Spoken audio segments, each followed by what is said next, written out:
Nano cartoon, nano cartoon, nano cartoons.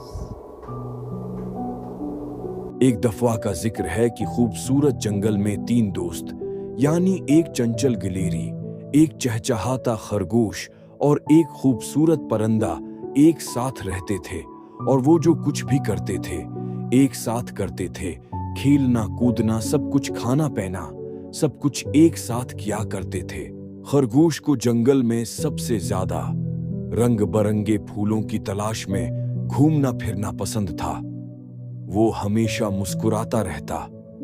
खरगोश उसको जो भी मुस्कुराते हुए देखता वो भी सच्चे मन से खुश हो जाता। गिलहरी अपने तेज दिमाग और तेज नजर से हर दरख्त पर चढ़कर बहुत ही फिरतेली से, बहुत तेजाई से चढ़ती और बड़े ही चमकीले और चमकदार निट्स ढूंढती अपने खाने पीने के लिए, और पतली डालियों पर इस तरह भागती जैसा कि कोई इंसान जमीनी ट्रैक पे भाग रहा हो।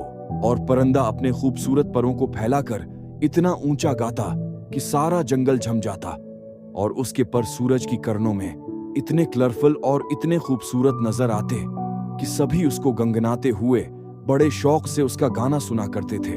वो तीनों एक जंगल में घूमते घूमते एक ऐसी जगह पर पहुंचे जहां गिलहरी को एक चीज नजर आई, और वो कहती, वो देखो, इस दरख्त के नीचे क्या है। इन्हें दरख्त के नीचे एक अजीब व गरीब नक्शा मिला। गिलहरी कहती, कहा, मैंने बहुत सी चीजें देखी हैं। ये नक्शा जो है बहुत ही अजीब व गरीब है। ये तो किसी खजाने का नक्शा लग रहा है, और खजाना यहाँ पर है जहाँ पे रेड क्रॉस लगा हुआ है। और इन्होंने तय किया कि हम इस खजाने को हासिल करके रहेंगे। और वो निकल पड़े इस रास्ते पर जहां पर खजाना पड़ा हुआ था। वो बहुत खुश थे कि रास्ता जितना भी अजीब व गरीब और मुश्किल होगा, हम अपना साथ नहीं छोड़ेंगे और खजाने को हर हालत में हासिल कर कर रहेंगे। और सबसे पहले उनके रास्ते में एक खूबसूरत नदी आई जिसके किनारे पर बहुत ही खूबसूरत मोती जैसे पत्थर पड़े हुए थे, जो कि इतने प्यारे थे कि दिल करता है जैसे कि बंदा उन्हें उठाकर खा ले या अपना एक घर यहां पर बना ले। मगर वो अपनी मंजिल की तरफ जारी रहे।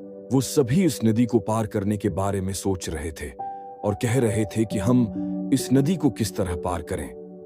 खरगोश ने बताया, जिस तरह मैं छलांग लगाकर बड़ी हिम्मत के साथ ये जगह पार करने लगा हूं, अब भी मेरे पीछे हो।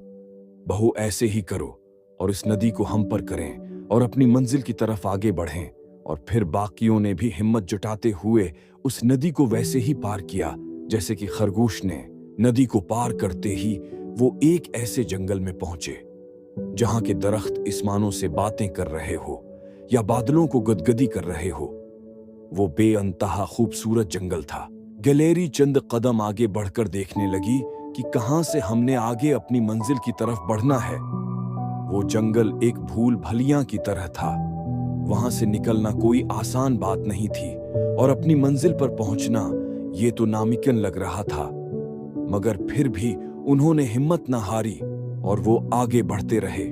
जंगल से निकलते ही उन्हें झाड़ियों में से एक फंस-फंसाने की आवाज आई और वो सब डर गए कि आया यहाँ से ये किस तरह के अजीब वो गरीब आवाज आ रही है। और वो वहीं कुछ देर के लिए रुक गए और देखने लगे कि आया उन झाड़ियों में क्या है। इन झाड़ियों में से खूबसूरत हिरन बाहर आया जहां से फंस-फंसाने की आवाज आ रही थी। और वो हिरन कहने लगा, मुझे भी अपनी टीम में शामिल कर लो, मैं भी आपके साथ चलूंगा खजाना ढूंढने के लिए। वो एक दूसरे को कह रहे थे, हम जिस तरह खजाने की तरफ आगे बढ़ रहे हैं और हमें खजाना मिले या ना मिले, मगर हमारा एक दूसरे के साथ रहना, इत्तेफाक के साथ, मोहब्बत के साथ, हुस्न सलूक के साथ चलना, ये खजाने से भी बढ़कर है। खजाना हमें मिले या ना मिले, हमारे लिए ये भी बहुत बड़ा ही खजाना है जो हम एक दूसरे के साथ हैं, सच्चे दिल के साथ। परिंदा उड़ा और अपनी तेज निगाहों से बहुत आगे तक देखता चला गया ताकि उसे कोई रास्ता नजर आए और वो अपनी मंजिल की तरफ दूसरों को भी बुलाए। परिंदा जब उड़ा तो वो बहुत ऊंचे उड़ान उड़ने के बाद उसे पहाड़ नजर आया और उस पहाड़ के ऊपर बहुत रोशनी चमक रही थी। उसने सोचा खजाना यहीं पर होगा। वो बाकी साथियों को भी वहीं ले गया। आखिरकार वो बड़ी मुश्किलों से अपना सफर तय करके उस पहाड़ पर पहुंच गए थे और वो बहुत खुश थे, जबकि वो थके हारे थे। फिर भी वो पहाड़ चढ़ते गए। मगर उन्हें डर भी था कि कहीं यहाँ से कोई जिन भूत वगैरह न निकल आए।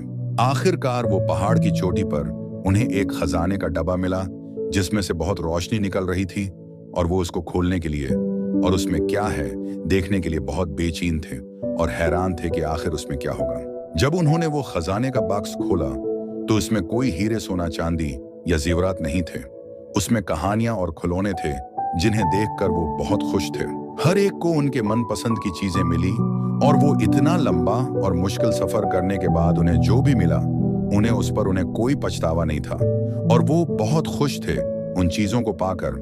खरगोश को उसके मनपसंद की किताब मिली जो फूलों के बारे में थी, और वो हर सफ़े को पढ़ता और खूब देखता फूलों की पिक्चरों को, और वो बहुत खुश होता। गलेरी को एक पजल गेम मिली और उस पजल गेम में एक जंगल का नक्शा था, दरख्त बनाने थे, और उसने हर एक पेस को एक्यूरेट जोड़कर इस पजल गेम को हल किया और वो बहुत खुश थी। परिंदे को ऐसी किताब मिली जिसे देखते ही वो गुनगुनाने लगा, क्योंकि वो किताब एक म्यूजिक की थी और उसमें गाने लिखे हुए थे बहुत खूबसूरत की जिसकी कोई हद नहीं थी, इसीलिए वो बहुत जोर जोर से गाने लगा। और उनके नियत दोस्त हिरण को एक सुनो ग्लोब मिला जो बहुत खूबसूरत था, जिसमें से रंग बिरंगी लाइटें निकल रही थी, और वो उसको पाकर बहुत खुश था। और उन्हें इस सफर में सबसे अच्छी चीज ये लगी कि वह इत्तेफाक के साथ हर मुश्किल को मिलजुल कर पार करते गए। जो भी मुश्किल आई, जो भी परेशानी हुई, जितने भी कोई थकान हुई, वो आपस में लड़े नहीं, इत्तेफाक के साथ प्यार मोहब्बत के साथ एक दूसरे का साथ देते गए और अपने खजाने की तरफ बढ़ते गए। और आखिरकार उन्होंने उस खजाने को पा लिया सिर्फ इत्तेफाक की वजह से। जिस प्यार मोहब्बत के साथ, हुस्न सलूक के साथ, इत्तेफाक के साथ उन्होंने ये सफर तय किया, उनके दरमियान नजदीकियां और भी ज्यादा हो गई थी और वो एक दूसरे को और भी अच्छी तरह पहचानने और जानने लग गए थे और बहन भाइयों की तरह आपस में प्यार मोहब्बत से रहने लगे और अपने घर खुशी खुशी वापस आ गए।